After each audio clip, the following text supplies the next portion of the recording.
তো একদিন জঙ্গলে টিয়া রাজা সবার জন্য ভুরি ভোজের ব্যবস্থা করে। সেখানে সব পাখিরা নিজেদের বাচ্চাদের সাথে আসে। এই হাঁসের দুটিকে দেখলে আমার খুব খারাপ লাগে। একটা বাচ্চা কি কালো, আর অন্য বাচ্চাটাকে দেখলে চোখটাই সরে না ওর থেকে।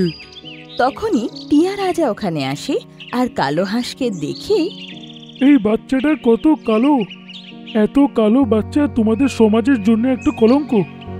এত কালো বাচ্চা তো আমি জীবনে কোনো দিনই দেখিনি। হ্যাঁ রাজামশাই, আমাদের প্রজাতি এতই সুন্দর আর ফর্সা, সবারই ভালো লাগে। কালো হাঁস সবার কথা শুনে খুব দুঃখী হয়ে যায়। কি হয়েছে যে আমি কালো হাঁস?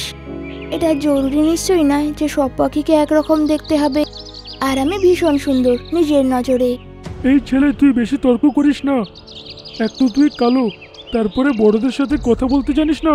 তোর এখানে কথা বলার অধিকারই নেই, বুঝলি? ক্ষমা করবেন মহারাজ, এই কালো হাঁসটা আমাদের সমাজে মাথাটা হেট করে ফেলেছে।